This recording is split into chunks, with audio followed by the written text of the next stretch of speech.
Baik, selamat datang pada teman-teman dari MSP Angkatan 57 pada praktikum Analisis Data Sumber Daya Perikanan dan Lingkungan Perairan. Pada materi kali ini kita akan membahas Labcom tentang RAK ya teman-teman, atau rancangan kelompok ya teman-teman. Nah, jadi rancangan kelompok ini sudah dijelaskan oleh tim asisten. Selanjutnya kita akan implementasikan dalam sebuah Labcom. Jadi dalam RAK ini perbedaan dengan RAL yang kemarin yaitu dia terdapat perlakuan dan kelompok teman-teman. Jadi itu yang membedakan antara RAL dan RAK seperti itu. Nah, jadi langsung saja kita bahas. Yang pertama, yang nomor 1, data di bawah ini merupakan bobot ikan patin yang hidup dengan perlakuan dosis pakan yang berbeda. Nah, di sini ada datanya teman-teman, ada data jenis ikan, kemudian ada data dosis pakan atau data perlakuannya. Ada 5 perlakuan di sini. Oke, langsung saja. Lakukan uji hipotesis untuk mengetahui pengaruh bobot ikan patin yang hidup dengan perlakuan dosis pakan yang berbeda. Kemudian kita disuruh buat tabel sidik ragam beserta perhitungannya, kemudian tuliskan kesimpulan beserta interpretasinya. Seperti itu. Jadi untuk yang pertama, kita mencari sigma YI, seperti yang kemarin teman-teman, menggunakan rumus SUM, buka kurung, kita blok saja. Kemudian kita tarik ke kanan. Oke. Selanjutnya kita mencari nilai sigma YI kuadrat. Menggunakan rumus seperti kemarin, yaitu SUM SQ, kita kurung, kita blok datanya, kita kurung, tutup kurung, langsung kita enter. Soalnya kita akan mencari nilai dari sigma YJ ya teman-teman. SUM.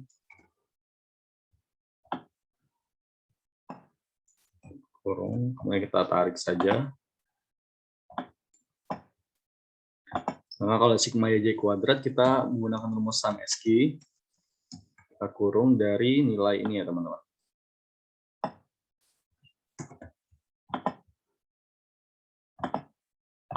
Oke, sehingga dapatkan nilai seperti ini.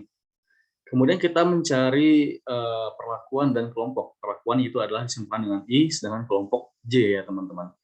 Jadi sini ada 5 perlakuan ya. Kita lihat ada 1, 2, 3, 4, 5. Dengan kelompoknya di sini ada 5 juga teman-teman. 1, 2, 3, 4, 5. Nah, jadi sini sebenarnya bisa langsung tuliskan 5, atau juga kita bisa menggunakan rumus sama dengan count. Kita tarik. Bentar. Nah, untuk yang kelompok, karena dia ini bukan angka ya teman-teman, tapi dia ini huruf A, B, sampai E, maka kita menggunakan rumus konta. Buka kurung, tarik saja. Nah, seperti ini. Jadi sebelum kita lanjut, kita tahu nih, nilai H0 sama 1 itu apa sih gitu ya. Kalau misalkan H0, maka dia itu tidak ada pengaruh dosis pakan terhadap bobot ikan patin. Sedangkan kalau H1, dia paling tidak ada 1 pengaruh dosis pakan terhadap bobot ikan patin. Selanjutnya kita mencari nilai dari sigma YJ menggunakan rumus SUM kurung, yaitu kita menjumlahkan semua data ini teman-teman. Oke. Ini kita mencari nilai sigma YIJ kuadrat, yaitu menggunakan rumus SUM SQ. Kita blok semua datanya ini,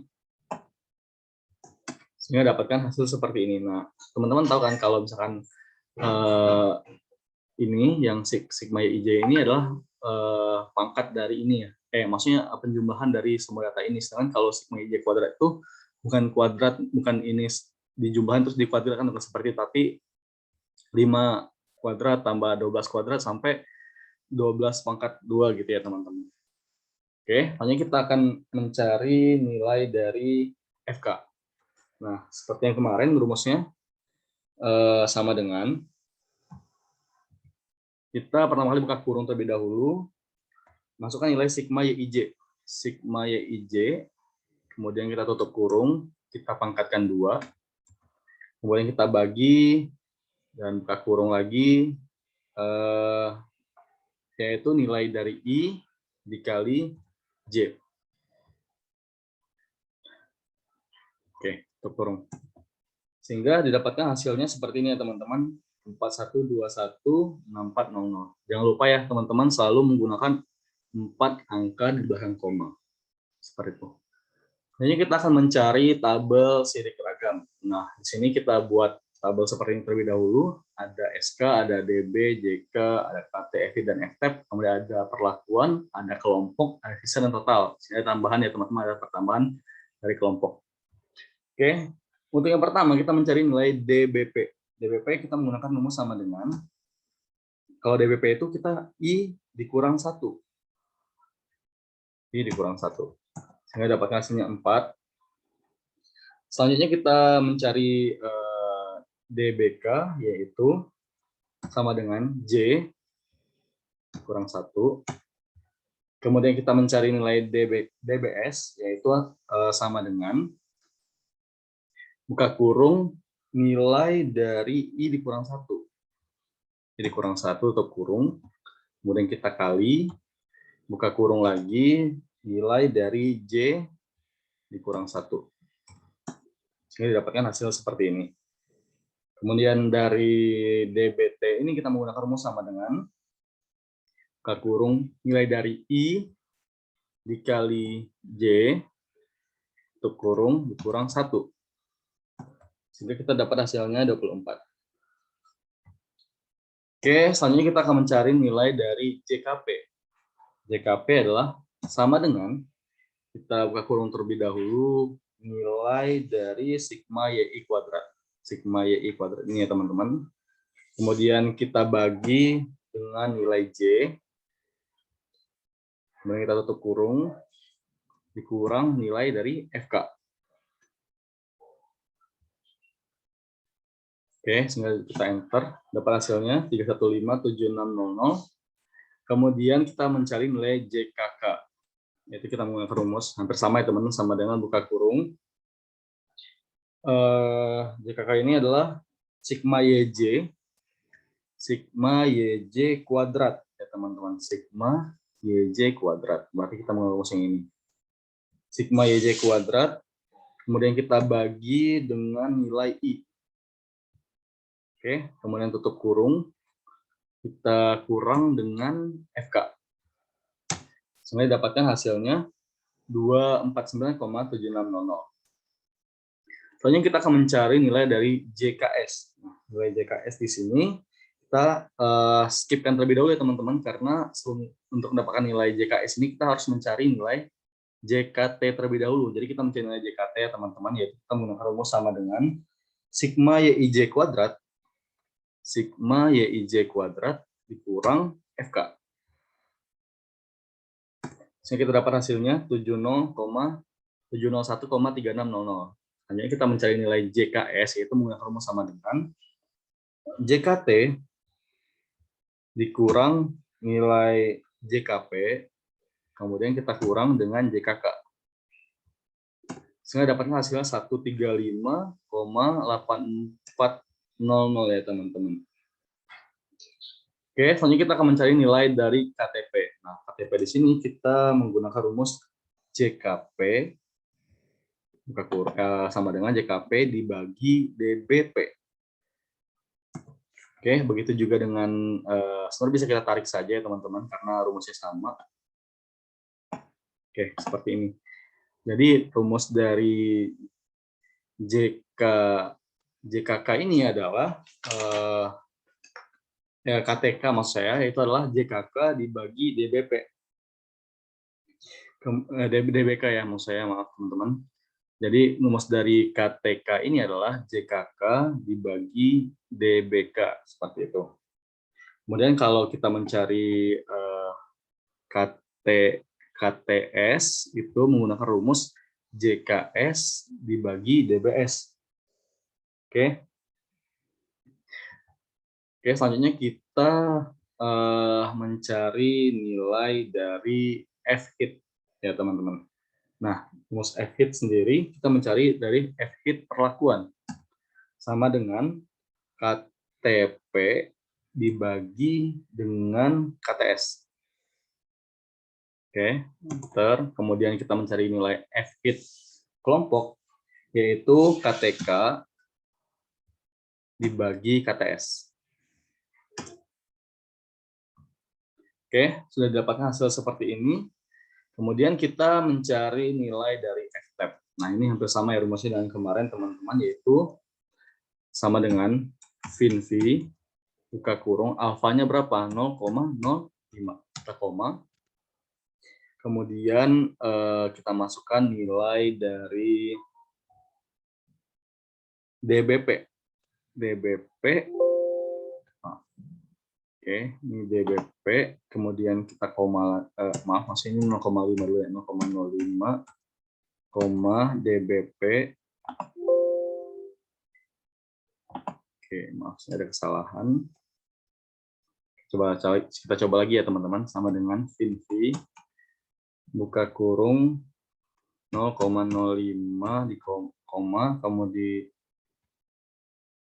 ya, oh ya, ini berarti dia menggunakan koma, berarti 0,05 titik gitu ya teman-teman, karena ini kita menyesuaikan, maaf, titik koma nih. Nah, di sini kita menyesuaikan dengan ini ya teman-teman, dengan laptopnya gitu ya teman-teman. Ada menggunakan koma dan menggunakan titik koma gitu. Jadi sesuaikan saja gitu ya. Kemudian fin V buka kurung 0,05 titik koma kalau di laptop sini. Kemudian kita masukkan nilai DBP, kemudian titik koma lagi. Kita menggunakan nilai dari DBS. Kita tutup kurung enter. Nah, dapat hasil seperti ini. Kemudian F-tab juga sama ya teman-teman. Fin V buka kurung 0,05 titik koma, kemudian kita masukkan nilai dari DBK, kemudian titik koma lagi dinilai dari DBS kurung, sehingga dapat hasilnya seperti ini ya teman-teman. Nah, jadi untuk F-tab ini disesuaikan dengan laptop teman-teman ya. Oke, dapat kesimpulan yang kita ambil dari rekaman ataupun dari tutorial ini, yang mana nilai F-hit itu lebih besar daripada F-tab kalau untuk perlakuan. Berarti F-hit besar dari F-tab, maka tolak 0 ya teman-teman.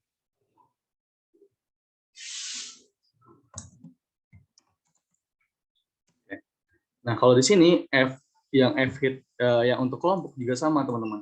F-hit lebih besar daripada F-tab, maka juga tolak 0. Seperti itu.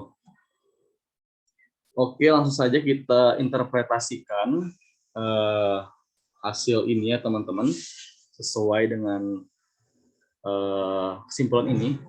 Kalau misalkan dia tolak H0, berarti dia terima H1 gitu ya teman-teman. Oke, berarti kita pakai yang ini. Paling tidak ada satu perlakuan khusus pakan terhadap bobot ikan patin. Oke, kita interpretasikan saja. Berdasarkan SK 95%, dapat dibuktikan bahwa setidaknya ada satu perlakuan dosis pakan yang berpengaruh nyata terhadap bobot ikan patin. Oke. Sebenarnya untuk karena dia sama-sama tolak H0, sebenarnya kita bisa menggunakan satu interpretasi ini saja, tapi nggak apa-apa, kita bisa bikin dua ya teman-teman yang kelompok. Nah, karena dia ada satu perlakuan dosis, berarti dia ada pengaruh ya teman-teman. Bisa juga kita buat interpretasi seperti itu ya teman-teman. Jadi untuk interpretasi yang kedua, yang kelompok ya, berdasarkan SK 95%, dapat dibuktikan bahwa pemberian dosis pakan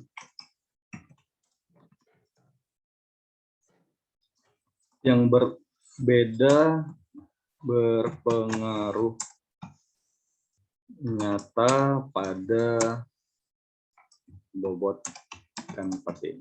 Nah, jadi boleh boleh teman-teman buat dua interpretasi seperti ini atau buat satu saja nggak apa-apa, karena sama-sama tolak H0 ya teman-teman. Jadi terserah teman-teman mau buat satu atau dua. Tapi kecuali kalau misalkan dia beda teman-teman, ada tolak H0 sama gagal tolak H0, berarti teman-teman harus wajib bikin dua interpretasi teman-teman seperti itu.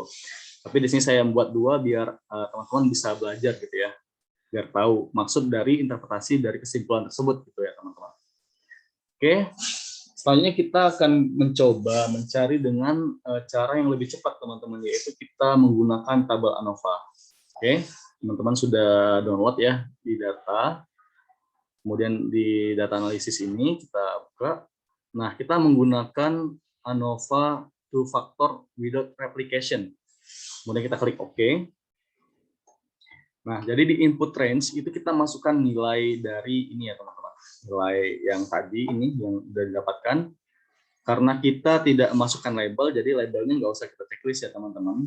Kita cuma masukkan data saja. Alfanya 0,05. Ini jangan salah ya, teman-teman. Sebenarnya tergantung dari alfa yang di soal ya, teman-teman. Kemudian kita masukkan output range-nya di mana gitu, tempat kita meletakkan dari tabelnya nanti gitu. Saya coba taruh di sini saja. Dan kita klik OK. Nah, sehingga sudah muncul ya teman-teman seperti ini nilai dari ANOVA-nya gitu ya teman-teman. Kemudian kita coba ubah ya biar teman-teman lebih paham gitu ya. Kalau ini adalah nilai dari kelompok, sedangkan ini adalah nilai dari perlakuan, sedangkan ini ada sisa, dan ini ada total. Oke. SS ini adalah nilai dari JK, kemudian DF ini adalah nilai dari DB, kemudian MS ini adalah nilai dari KT, kemudian F ini adalah F hit, kemudian F crit-nya adalah F tab. Oke, kita biasakan ubah ke 4 angka belakang koma.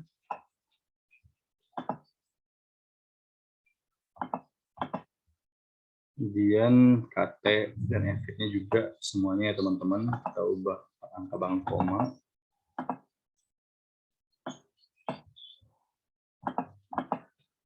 Oke, nah jadi coba kita bandingkan ya teman-teman antara dengan menggunakan tabel ANOVA di data analisis dengan cari manual. Kita lihat nilai dari JKK 249.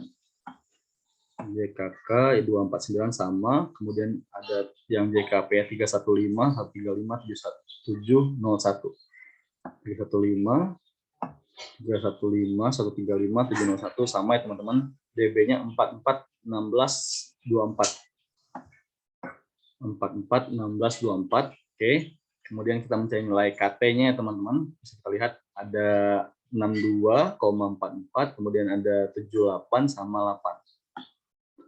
62, 78 sama 8 ya teman-teman. Sama ya teman-teman, bisa teman-teman lihat.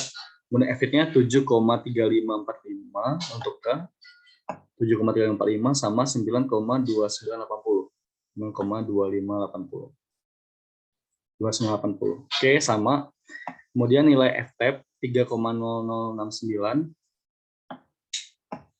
Oke, sudah sama ya teman-teman. Jadi untuk mencari tabel sidik ragam secara manual dan dengan cara data analisis ini bisa dilakukan ya teman-teman. Oke, baik. Mungkin hanya itu tutorial Labcom nomor 1. Silakan teman-teman buat seperti minggu kemarin, yaitu secara manual dan secara menggunakan data analisis di Excel. Untuk soal Labcom nomor 2 dan nomor 3. Oke, mungkin hanya itu yang dapat saya sampaikan. Lebih dan kurang saya mohon maaf. Terima kasih atas perhatian teman-teman semuanya. Mohon maaf bila ada kesalahan. Apabila ada yang ingin tanyakan, silakan tanyakan ke tim asisten ya, teman-teman. Oke, selamat mengerjakan.